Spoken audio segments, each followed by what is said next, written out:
Olá, alunos EBEG, vamos dar continuidade ao nosso curso de súmulas criminais de emergência. Vocês já estão cansados de saber como funciona, estou presumindo que já assistiram às duas primeiras aulas, as aulas de súmulas atreladas ao direito penal especificamente, e a partir desse nosso terceiro encontro, darei início a essa caminhada, desta feita analisando os verbetes sumulados do STF e do STJ relacionados ao processo penal. Reproduzirei aqui 10 súmulas, na verdade eu acrescentei no último momento mais uma diante da sua importância e também aproveitarei esse módulo e acrescentarei também, abordarei dentro desse módulo específico também mais algumas observações especificamente atreladas ao direito das execuções penais. Sem mais delongas, vamos partir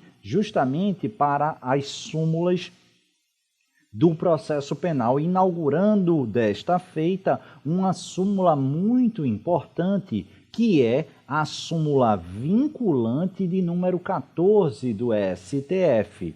E eu sempre gosto de bater aqui nessa súmula vinculante por várias razões. Quem estuda e quem faz o meu curso de processo penal sabe que essa súmula permeia vários dos nossos módulos diante da sua importância, juntamente também com a súmula 11, súmula vinculante de número 11. Só que especificamente essa súmula, ela vive caindo em prova e ela nos permite também fazer uma análise crítica e revisar alguns posicionamentos dentro do processo penal a partir dela, e também por isso escolhi oportunamente para inaugurarmos o nosso conjunto de aulas do processo penal justamente com esse verbete. Vamos à sua literalidade. Diz a súmula vinculante 14 que é direito do defensor, leia-se defensor público ou também advogado, claro, no interesse do representado, ter acesso amplo aos elementos de prova que, já documentados em procedimento investigatório realizado por órgão com competência de polícia judiciária, digam respeito ao exercício do direito de defesa. Pessoal, essa súmula é muito importante e, ao mesmo tempo, muito problemática. Falemos rapidamente, já que eu vou revisitar, sobre os problemas. Onde estão, Pedro, esses problemas? Está na atecnia utilizada, infelizmente, pelos ministros do STF. Aqui há um verdadeiro show de horror e de confusão em termos preciosísticos técnicos.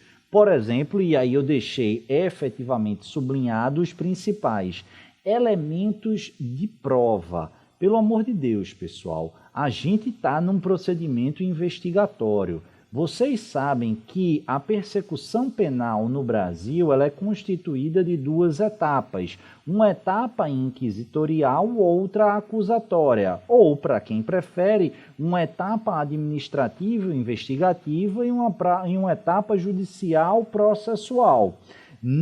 Apenas, como diria Frederico Marques, dentre tantos outros, haverá prova quando houver produção desses elementos sob o crivo do contraditório, e não é isso que acontece em sede de investigação criminal. Investigação criminal, como regra, calcada em elementos ou em procedimentos inquisitivos, não submetidos ao crivo do contraditório e da ampla defesa. Então, não estamos diante de elementos de prova, tampouco prova, mas sim elementos de informação. É esse o nome técnico utilizado, inclusive, pelo Código de Processo Penal, lá no artigo 155 e seguintes. Perceba, portanto, que há um outro equívoco quando indica o procedimento investigatório por órgão com competência de polícia judiciária. Isso é compreensivo informalmente, mas um erro dessa gravidade não pode ser tolerado quando oriundo do Supremo Tribunal Federal. Primeiro, competência é medida ou porção da jurisdição, e quem exerce jurisdição é, obviamente, aquelas pessoas investidas na função de juiz.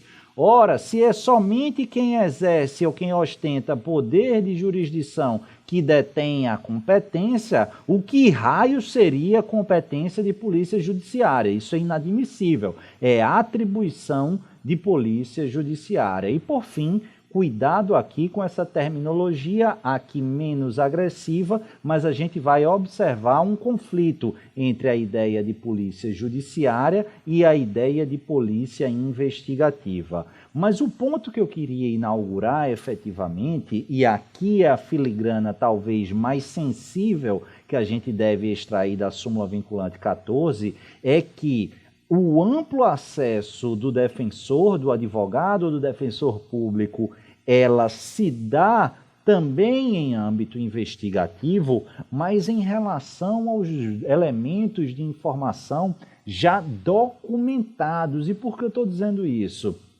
Porque se você entender, o acesso é amplo e irrestrito, basta a gente trazer à baila um exemplo de maneira bem concreta para a gente interpretar ou a gente concluir que essa interpretação levada de maneira irrestrita traria problemas. Vamos imaginar que no bojo de uma investigação criminal, o delegado de polícia tenha representado a autoridade judiciária para efetuar o quê? Uma interceptação telefônica. A interceptação telefônica está em andamento. E aí, o advogado do interceptado chega na delegacia e pede amplo acesso aos elementos de informação produzidos, que estão sendo produzidos. Você acha que o delegado vai dizer: só um minuto, doutor, porque a gente está interceptando o cliente do senhor, mas daqui a pouquinho a gente fecha a gravação e encaminha para o senhor? É óbvio que não. Por quê? Porque a essência da interceptação telefônica reside, dentre outras coisas, no elemento surpresa. Se eu sei que eu estou sendo interceptado, obviamente que eu vou evitar determinados assuntos que possam me comprometer. Daí porque andou bem o Supremo Tribunal Federal quando incutiu nessa súmula vinculante os elementos de prova já documentados. O que é que você tem que ler? Já concluídos. Ou seja, todas as diligências investigativas que já restarem concluídas, elas devem ser inseridas no caderno inquisitivo. E aí sim terá amplo acesso à defesa. Apenas a interceptação telefônica, no meu exemplo, vai ser acostada no caderno investigativo quando essa diligência restar concluída. Até lá, não estará concluída, portanto, estará em andamento e não estará ainda documentada, não havendo que se falar em cerceamento de defesa quando o defensor ou advogado requer amplo acesso e não tem conhecimento dessa interceptação telefônica. Beleza? Tranquilo. Já falei sobre a atecnia, mas vamos bater aqui. A gente viu justamente o quê? Que fala em atribuição de polícia judiciária, né? Na verdade, vamos voltar aqui para eu ver a súmula. A súmula fala a atribuição, fala competência, mas é a atribuição de polícia judiciária.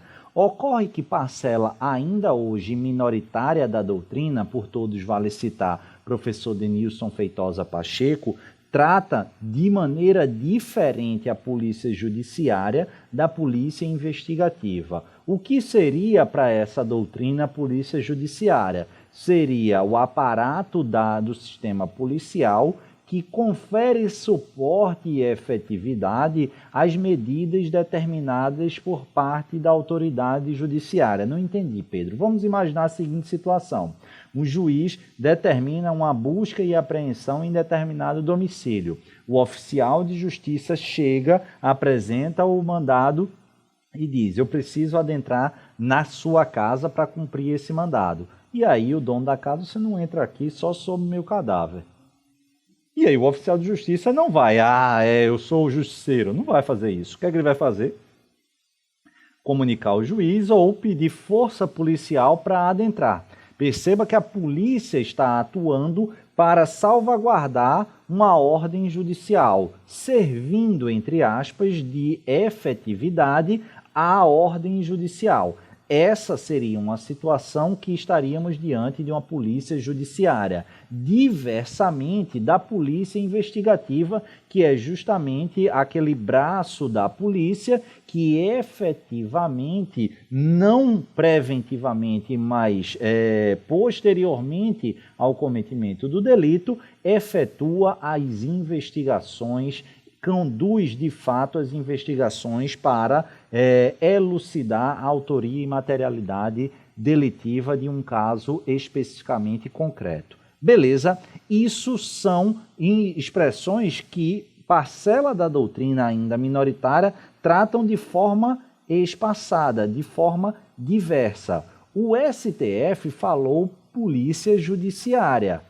Polícia judiciária é a mesma coisa que polícia investigativa? Para a parte majoritária da doutrina, sim, ainda são tratados como sinônimo. Mas fica esperto aqui que a Lei 12.830 de 2013 trata aparentemente como expressões não sinônimas, mas diversas. Lê o artigo 2º da 12.830. As funções de polícia judiciária e a apuração de infrações penais exercidas pelo delegado de polícia. Perceba, se polícia investigativa e polícia judiciária são sinônimos, por que o artigo 2º da Lei 12.830 de 2013 falou polícia judiciária e a apuração de infrações penais, se a apuração de infrações penais é justamente a atividade de polícia investigativa? Perceba que há um indicativo de que o legislador trata as formas de polícia judiciária e polícia investigativa como expressões diversas, anuindo, pois, a ideia defendida por Denilson Feitosa Pacheco. Isso não está longe de ser uniformizado na doutrina e na jurisprudência. Arrisco a dizer que esse tratamento foi aleatório. Hoje, na sua prova, você deve tratar como expressões sinônimas. Numa prova objetiva, você não vai dizer que uma assertiva está errada porque ele colocou polícia judiciária ao invés de polícia investigativa. Certo, Pedro? Se é assim, por que raios você está me falando isso? Porque já vem caindo em prova qual a diferença entre polícia judiciária e polícia investigativa. Já caiu, pessoal, em prova aberta. E aí você precisava saber e fazer esse tratamento. E sabendo e sendo exigido essa análise, vale a pena indicar expressamente esse artigo 2º da Lei 12.830, o tratamento mencionado pela súmula vinculante 14 e o posicionamento majoritário. Na súmula vinculante, polícia judiciária foi tratada como polícia investigativa, expressões sinônimas, mas a Lei 12.830 sinaliza, pelo menos, com a ideia de tratamentos diferentes. Beleza? Aplica-se, Pedro, essa súmula vinculante à investigação do MP. Você sabe tão bem quanto eu que no sistema de repercussão geral, o STF pacificou a possibilidade de investigação criminal por parte do Ministério Público. Se você não se recorda dos parâmetros, vale conferir recurso extraordinário 593727. E vale anotar aí que a súmula vinculante 14 é perfeitamente aplicável lá também às investigações conduzidas pelo Ministério Público, que não são feitas, obviamente, através de inquérito policial, mas conforme resolução, salvo engano, 13 do Conselho Nacional do Ministério Público, é no chamado PIC, ou seja, Procedimento de Investigação Criminal. As diligências investigativas devem ser, após concluídas, inseridas nesse PIC, nesse Procedimento de Investigação Criminal,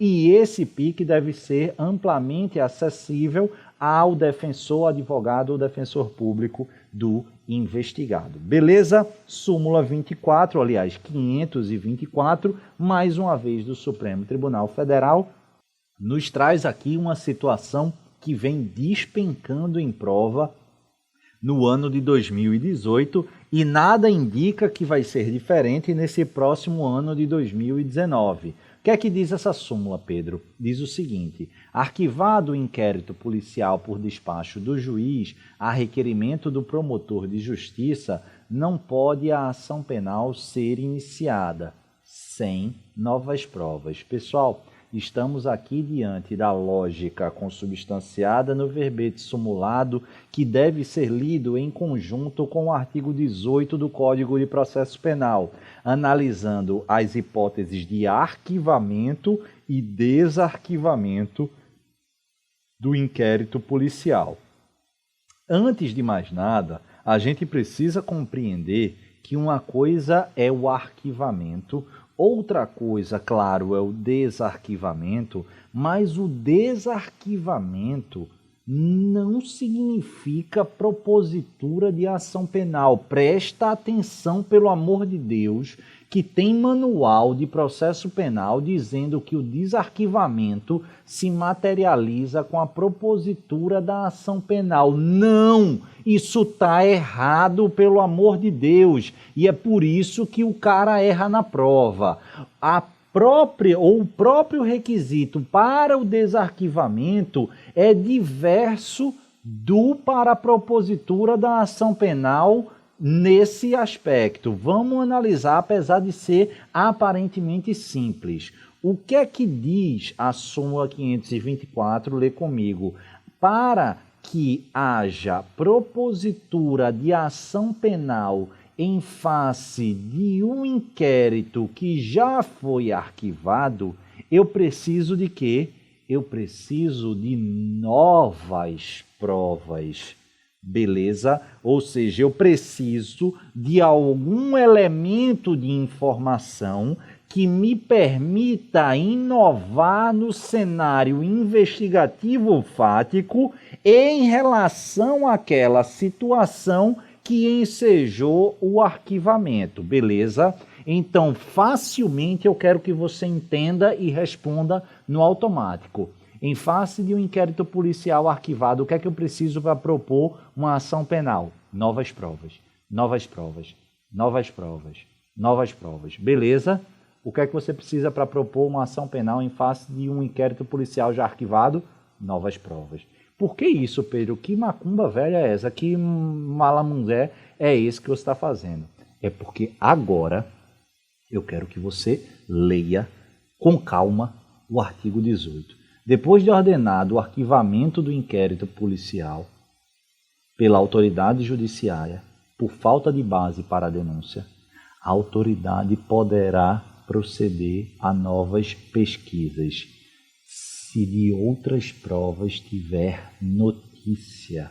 Para propor a ação penal, eu preciso de novas provas concretas, novos elementos de informação. Para desarquivar um inquérito arquivado, basta notícia de nova prova.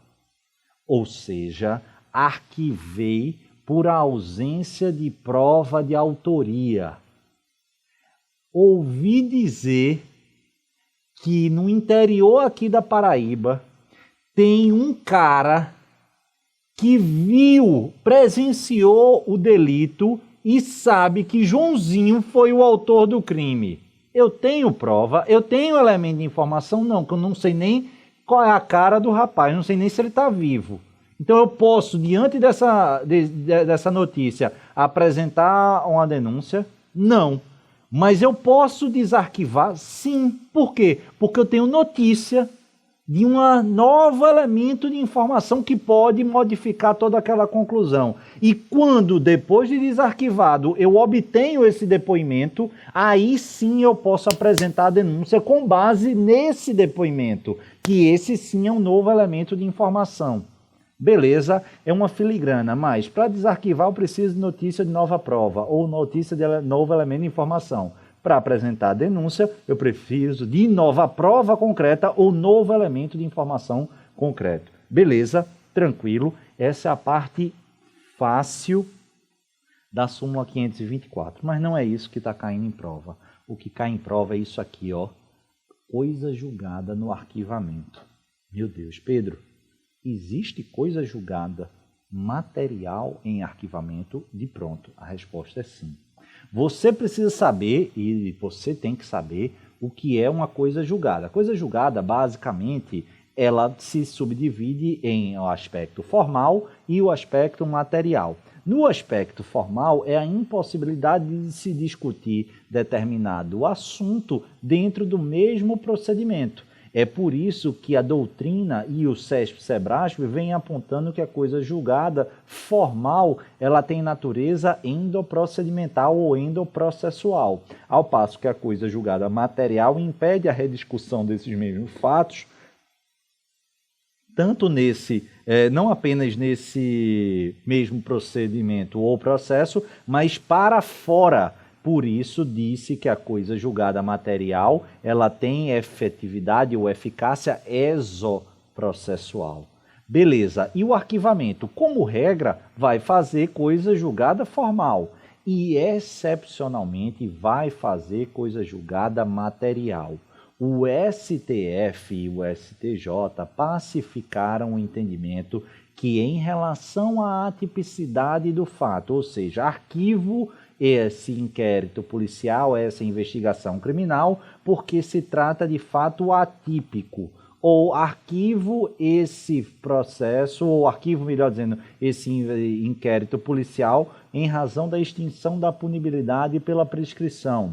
Essas duas situações uniformemente adentram no mérito da questão e geram coisa julgada formal e também material. Se o fato atípico posteriormente se descobrir que ele era, na verdade, típico, não posso fazer nada. Se a extinção da punibilidade se descobrir que ela não estava extinta, efetiva, não posso fazer nada, porque está protegida sob o manto da coisa julgada material. Exoprocessual, não pode ser reaberta a discussão dentro desse procedimento, tampouco fora do outro procedimento. Beleza, ou fora em outro procedimento. Excludente da culpabilidade. Faz muito tempo que a jurisprudência, mais de 10 anos, que a jurisprudência não se debruça sobre um arquivamento de inquérito policial e investigação criminal com base em excludente de culpabilidade. Mas a doutrina vem sendo majoritariamente uniforme no sentido de indicar que o arquivamento com base em excludente de culpabilidade também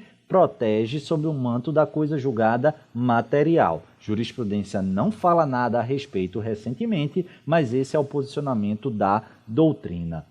A bronca, e é aqui que vai residir a sua prova, é em relação à excludente de ilicitude. Por quê? Porque durante um tempo, o que aconteceu? A gente tinha a indicação do STF que, com base nessa lógica de se adentrar no aspecto material, um arquivamento calcado em excludente de ilicitude também formaria coisa julgada material além da formal. Em 2010, a primeira turma a segunda turma trouxe o entendimento excepcionando essa lógica, justamente num caso de um exercício regular de direito, não. No estrito cumprimento de um dever... Não, no exercício regular de direito, é verdade. Num caso de uma investigação envolvendo agentes de polícia lá no Espírito Santo. E aí descobriram que, na verdade, não havia ali um exercício regular de um direito e autorizaram a rescisão ou melhor dizendo, colocaram que esse arquivamento com base nessa excludente de ilicitude não faria coisa julgada material, mas foi um julgado. Depois a primeira turma também agasalhou esse entendimento, mas ainda assim não dava para cravar, porque essa discussão pendia no plenário do STF e havia indicativos que iria prevalecer o entendimento da não formação de coisa julgada.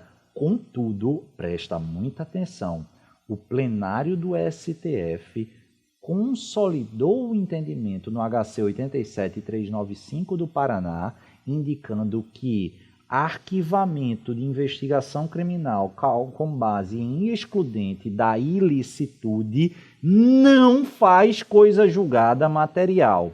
E por que isso é importante? Porque o STJ tem posicionamento diferente. Para o STJ, como todos no RESP 791471, o arquivamento de investigação criminal com base em excludente de ilicitude faz coisa julgada formal e também material. Temos divergência para o STF, tranquilo, só coisa julgada formal. Não faz coisa julgada material, o arquivamento de inquérito policial com base em excludente de ilicitude, diferentemente do STJ, para quem há sim informação de coisa julgada material. Beleza? Um quadrinho esquematizado aí. A tipicidade, coisa julgada material em ambos, extinção da punibilidade também, com exceção da certidão de óbito falsa, porque o STF indica aqui que não haveria a formação de coisa julgada estrito sensu. STF, em relação a excludente de ilicitude, não faz só coisa julgada formal. Para o STJ, formal e material. O excludente da culpabilidade, eu botei sim aí, mas não dá para citar julgado, arrisco a dizer aqui, até dos últimos 15 anos, eu pelo menos não conheço, mas a doutrina toda indica nesse sentido. Insuficiência de prova, só coisa julgada formal. Súmula 714, essa súmula cai demais em prova de concurso, não é de hoje, caiu esse ano, caiu em 2017 e, para você prestar atenção, caiu na minha prova de Defensoria Pública do Estado de Alagoas, na qual eu tive êxito justamente na prova de segunda fase, súmula 714. Beleza? Na prova de segunda fase, na prova dissertativa. Ou seja, é uma súmula que há muito tempo cai, e se cai desde 2019, aliás, desde 2009 até hoje, ou seja, quase 10 anos, é porque a turma erra sistematicamente. E não por outra razão, tá, pessoal? Porque essa súmula, ela é muito confusa e até equivocada. E aí eu volto a rememorar aquele antigo problema que eu já trabalhei lá nas aulas de direito penal. Toma muito cuidado, porque apesar dela ser problemática, se ela cai na sua literalidade em prova objetiva, você tem que botar certo. Por quê? Porque o entendimento simulado é esse, o seu examinador quer saber se você sabe a súmula. O que é que diz essa súmula 714? É concorrente à legitimidade do ofendido mediante queixa e do MP, condicionada à representação do ofendido, para a ação por crime contra a honra de servidor em razão do exercício de suas funções. Vamos explicar aqui. Os crimes contra a honra, como regra, desafiam a ação penal privada, ou seja, a ação manejados mediante queixa-crime, cuja legitimidade, claro, é a vítima ou seu representante legal. Só que situações existem bastante peculiares em que o legislador traz algumas excepcionalidades. E uma dessas exceções é quando um servidor público, um funcionário público, no exercício de suas funções, sofre um ataque em face de sua honra. E é importante aqui conjugar esses dois fatores. Não basta ser servidor público, claro. É preciso estar no exercício de suas funções. Uma coisa é eu estar assistindo um jogo do Náutico lá no estádio e um outro torcedor me xingar. É um ataque à minha honra? Em tese, sim. Nesse caso, eu estou como servidor público? Claro que não, eu estou como uma pessoa comum, não estou no exercício das minhas funções. Então, se eu quiser ajuizar uma ação, queixa-crime, normal. Agora, diferentemente, é se eu estou lá no plantão de atendimento da Defensoria Pública, eu lá na DPU, e aí um assistido mais exaltado começa a xingar, dizer que eu sou comprado e tal, a xingar a minha honra e tudo mais. Perceba, eu sou servidor público, estou no exercício das minhas funções, tenho a minha honra atacada, em tese houve um crime cometido. Eu posso tanto ajuizar uma queixa-crime, como eu posso fazer a opção de representar ao Ministério Público, e nessa situação o Ministério Público vai ajuizar uma ação penal pública condicionada à representação, ou pelo menos vai analisar esse cabimento. Beleza, tranquilo. Em tese, é isso que a súmula 714 quer dizer. Por que, Pedro, você está dizendo em tese? É porque é o seguinte, pessoal.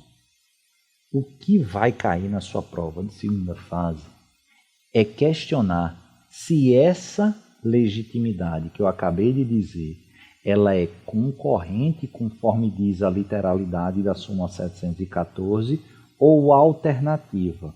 Por quê?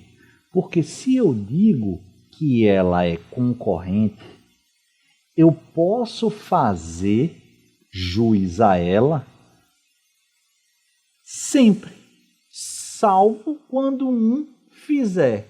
Mas enquanto esse lado não fizer, permanece a minha legitimidade. Eu vou explicar daqui a pouco. Por que seria alternativa? Porque a alternativa, o servidor público faz a opção. E como quase toda opção, quando você opta por um, você está abrindo mão da outra opção, certo? Quando você marca uma questão correta, você abre mão de marcá-la falsa, errada. Beleza? Chegou ao STF a seguinte situação. Um servidor público de alto gabarito, que eu não vou dizer qual é, está lá nesse inquérito 1939 da Bahia, ele teve sua honra atacada no exercício de suas funções. Sabe o que ele fez? Ele disse, não vou ajuizar a queixa-crime, vou representar o Ministério Público. E aí ele representou o Ministério Público. Pode, súmula 714. Só que o Ministério Público não ajuizou a ação penal, não ajuizou a denúncia, mas sim optou pelo arquivamento da investigação. E perceba, o Ministério Público ele não é obrigado a apresentar a denúncia. Ele pode, de acordo com o seu livre entendimento, compreender que aquela situação não é, por exemplo, um crime, a conduta é atípica, ou ali não se materializou uma comprovação da autoria. Enfim, ele não é obrigado a apresentar a denúncia. Aí o que é que esse servidor público fez? Ah, você vai arquivar? Então, pera lá, eu vou ajuizar a queixa-crime. E aí é que se deu. Se a legitimidade fosse concorrente, perceba que como o arquivamento não fez coisa julgada, nessa época não fez coisa julgada material, nada impediria ele de ajuizar a queixa-crime, certo? Só que o STF disse não. O STF diz, quando você fez a opção de representar ao MP, você não apenas autorizou o MP a ajuizar a denúncia numa ação penal pública condicionada à representação, como abriu mão do seu direito de apresentar queixa-crime. Não vai poder apresentar queixa-crime, ainda que o MP tenha entendido que era caso de arquivamento. Porque senão seria muito cômodo. Todo mundo ia representar o MP, se o MP não denunciasse, apresentaria queixa-crime. Então foi isso que o STF falou. É por isso que a partir dessa decisão, a doutrina passou a afirmar que a súmula 714, em verdade, materializa uma legitimidade não concorrente, mas sim alternativa. Quando o servidor público, cuja honra fora violada no exercício de suas funções, faz a opção de representar o Ministério Público, está abrindo mão de apresentar a queixa-crime. Se apresenta a queixa-crime, está abrindo mão de outra sorte de efetuar a representação. Beleza, tranquilo. E em prova, Pedro, se tiver prova objetiva dizendo é concorrente, claro, é concorrente, é o que a súmula fala. Você só vai falar dessa legitimação alternativa se houver espaço numa prova subjetiva ou numa prova oral. Beleza? Súmula 455 do STJ. A decisão que determinar a produção antecipada de provas com base no artigo 366 do CPP deve ser concretamente fundamentada, não a justificando o mero decurso do tempo. Eu falei sobre esse caso, inclusive, lá no meu perfil do Instagram. Acho que no dia 18 ou 19, 19 foi o último dia antes do recesso, né? Eu estou aqui no dia 27 de dezembro. Dia 19 foi o último dia do recesso. E justamente no dia 19, eu impetrei no TRF5 um HC sobre esse tema, arguindo violação à súmula 455. E é bem importante. Basicamente, o que é que houve nesse meu caso? É justamente, depois eu vou para o seu material, preste atenção aqui. O assistido da Defensoria tinha sido citado por edital. 366, artigo 366 do Código de Processo Penal. Citação por edital, decretação de revelia, não constituiu o advogado, os autos vão ser suspensos em relação a ele. Só que havia 3 corréus, na verdade são 3 réus mais 2 corréus. Aí o que é que o juiz, ou juíza, não vou dizer, fez? Efetuou a seguinte ideia: designo audiência de instrução em relação a A e B, que foram citados pessoalmente, e em relação a C, citado por edital, não constituiu advogado, vou suspender o processo. Até aí, perfeito, é o artigo 366 do Código de Processo Penal. Contudo, considerando que as provas já vão ser produzidas nesse momento, vou nomear a DPU para acompanhar a produção probatória como produção antecipada de prova. Tchau e bênção. Beleza? Os autos chegaram para mim. Que motivação é essa? Pedro, existe isso de produção antecipada? Existe. Pode haver produção antecipada de prova em face de réu citado por edital? Pode. Só que é imprescindível que haja uma fundamentação concreta. Ou seja, eu preciso especificar por que eu vou antecipar, por que aquela prova é urgente, qual é o risco concreto de perecimento. Não posso dizer a ampla duração, o tempo por si só, o mero decurso de tempo não é fundamentação idônea para justificar uma antecipação de prova. É justamente isso que a súmula 455 do STJ fala. E foi justamente violando ou a violação a ela que me fez impetrar esse habeas corpus, e nas cenas dos próximos capítulos, provavelmente em 2019, eu vou ter essa decisão do TRF5 que tudo indica vai ser favorável à minha tese. Beleza? Explicado e ilustrado o caso, vamos aí para os detalhes. O que é que diz o 366? Lê comigo. Se o acusado, citado por edital, não comparecer nem constituir advogado, ficarão suspensos o processo e o curso do prazo prescricional, podendo... Curso do prazo prescricional, vale a pena dar uma olhada, súmula 416 do STJ. Podendo o juiz determinar a produção antecipada das provas consideradas urgentes.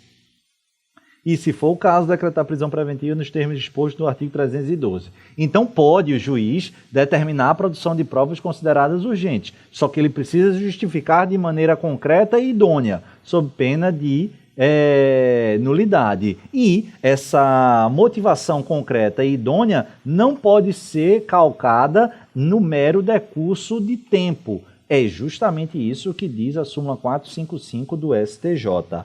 Não basta, pois, a mera alegação de decurso de tempo. Oitiva de testemunhas pode ser prova urgente, desde que motivada em circunstâncias do caso concreto. Beleza? Então tá aí o que vai cair na sua prova. Agora preste atenção aqui comigo. Se a prova for nível hard, ele vai perguntar se tem exceção. Ou seja, o mero decurso de tempo, Pedro, pode justificar a legítima antecipação de prova, e o próprio STJ diz que sim. O RHC 51232 veio a consolidar a exceção do STJ à sua própria súmula 455. Ele diz, esse STJ, que a súmula 455 não será aplicável, ou seja, a fundamentação calcada no decurso de tempo será idônea quando estivermos diante de prova testemunhal de agentes de segurança pública, porque a quantidade de eventos criminosos similares àqueles acontecimentos é numerosa, é significativamente numerosa, e a influência indelével do tempo pode afetar de maneira sintomática a memória, afastando e inviabilizando a própria persecução especialmente se considerando agentes de segurança pública. Então, o próprio STJ excepciona a sua súmula quando estivermos diante de agentes de segurança pública. E o STF, Pedro, o STF em 2015 disse que não. O mero fato de o cara ser agente de segurança pública não justifica, presta muita atenção, simplesmente esse fato não justifica a antecipação de prova. Contudo, isso foi em 2015. Em 2016, já publicado no ano de 2017, a mesma segunda turma veio decidir de maneira contrária, aderindo à exceção do STJ. Então, a segunda turma do STF, mais recentemente, ou seja, no julgado mais recente, tem admitido também a exceção feita pelo próprio STJ, ou seja, a súmula 455 é regra não sendo aplicável em relação à prova testemunhal de agentes de segurança pública. Beleza? Tranquilo? Súmula 243 do Superior Tribunal de Justiça dizendo: o benefício da suspensão condicional do processo não é aplicável em relação a infrações penais cometidas em concurso material, formal ou continuidade delitiva, quando a pena mínima combinada, seja pelo somatório, seja pela incidência da majorante, ultrapassar o limite de 1 ano. Pessoal, presta atenção aqui. O que é que quer dizer essa súmula? Primeiro, quando é que cabe suspensão condicional do processo? Só, pelo amor de Deus, não vá confundir suspensão condicional do processo com transação penal. Transação penal é um benefício despenalizador delineado também na Lei 9.099 de 95, mas que se volta para as infrações de menor potencial ofensivo. Pedro, o que é infração de menor potencial ofensivo mesmo? São todas as condutas criminosas cuja pena privativa de liberdade máxima seja de até 2 anos, mais todas as contravenções penais, certo? Isso é transação penal. E suspensão condicional do processo? Se não é para as infrações de menor potencial ofensivo, são para que tipo de infração penal? Infrações de médio potencial ofensivo. De médio potencial ofensivo, Pedro? O que seria isso? Infração de médio potencial ofensivo, para a gente identificar, a gente não vai olhar para a pena máxima, como a gente faz na infração de menor potencial, mas sim para a pena mínima. Aqueles crimes, aquelas condutas delitivas cuja pena mínima seja de até 1 ano de pena privativa de liberdade, vai se amoldar, portanto, na lógica da infração de médio potencial ofensivo. Estelionato simples, de 1 a 5 anos. Não é infração de menor potencial ofensivo, mas é de médio potencial ofensivo, já que a pena mínima é de 1 ano. Furto simples, 1 a 4 anos. 1 ano, infração de médio potencial ofensivo. Cabível, ao menos em tese, a suspensão condicional do processo na forma do artigo 89 lá da Lei dos Juizados Especiais. É isso que é infração de médio potencial ofensivo. Agora, cuidado aqui, pelo amor de Deus. Por quê? Porque seu examinador gosta de brincar com a seguinte situação. Presta aqui atenção. Em relação à prescrição, a prescrição é uma lógica que a gente demora a entender, mas que quando a gente entende, a gente quer aplicar para tudo. Como assim, Pedro? Vamos imaginar que eu tenha em concurso material, ou seja, sistema do somatório, do cúmulo material, 3 furtos, certo? Como é que eu vou em continuidade delitiva? Como é que eu vou calcular a prescrição? Eu não vou acrescentar, presta atenção, eu não vou acrescentar o plus do concurso, ou melhor, da continuidade delitiva. Eu vou considerar as penas isoladamente combinadas para cada uma das condutas. O crime continuado é uma ficção a partir dessas 3 situações que, considerando o concurso, a continuidade delitiva, vou considerar só como 1 para fins de dosimetria da pena, mas para eu calcular a prescrição, eu vou considerar isoladamente. Da mesma forma como eu não considero o concurso formal, eu não considero o concurso material, eu não vou considerar a continuidade delitiva. São condutas isoladas para fins de prescrição, certo? Certo. E para fins de verificação da pena menor, do mínimo, para saber se é ou não compatível com a suspensão condicional do processo. Eu vou isolar ou eu vou considerar todas? Vamos imaginar que estou novamente num concurso material ou numa continuidade delitiva de 3 furtos simples. Ficticiamente vai ser considerado 1. Eu vou considerar o acréscimo ou vai ser isolado? Porque se eu disser que é isolado, preste atenção, vai caber suspensão condicional do processo. Mas se eu não considerar, ou se eu tiver que considerar, não cabe suspensão condicional do processo, já que vai ter pena mínima de 1 ano acrescida de um percentual ou de uma fração, delineada lá no artigo 69.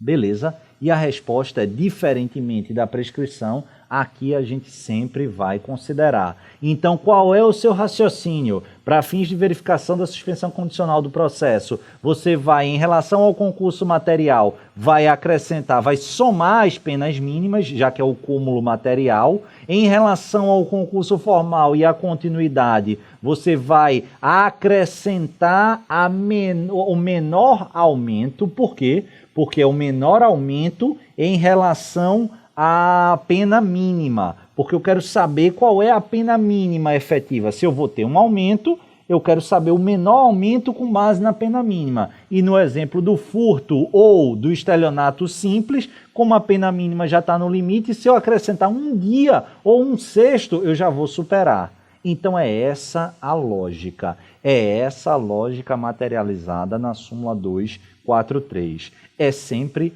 a lógica da maior pena mínima possível. Quer ver como isso cai? Prova da Defensoria Pública do Amapá.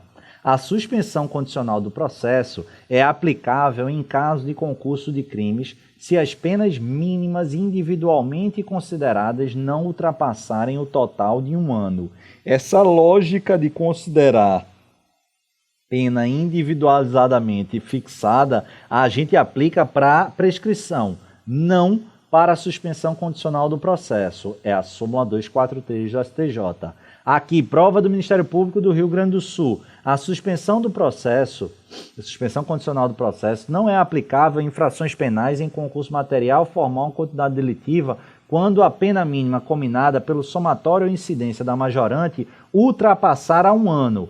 Ao crime de lesão corporal resultante de violência doméstica contra a mulher, não se aplica a suspensão condicional do processo. Perfeita a resposta. Beleza, pessoal? Ainda dá tempo. Última súmula de hoje e o resto vai ficar para amanhã. Súmula 337. É cabível suspensão condicional do processo na desclassificação do crime e na procedência parcial da pretensão punitiva. Essa questão aqui é maravilhosa. Vamos imaginar a seguinte situação, tá?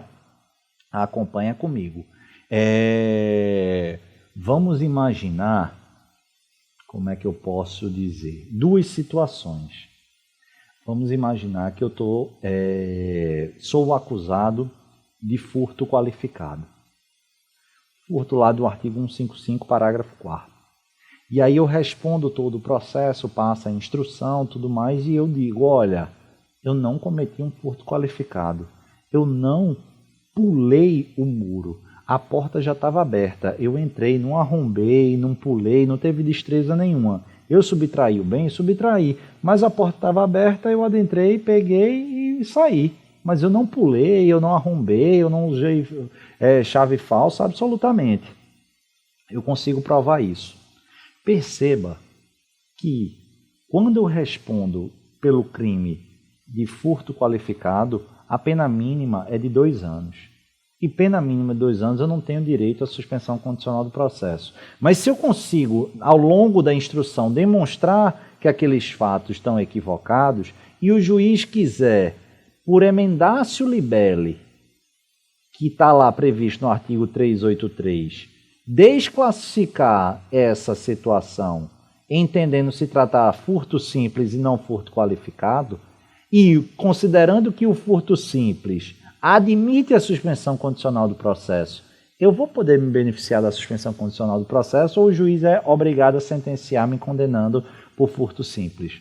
A resposta está no artigo 383, parágrafo 1º, que diz: se em consequência da definição jurídica diversa houver possibilidade de suspensão condicional do processo, o juiz procederá de acordo com o disposto na lei.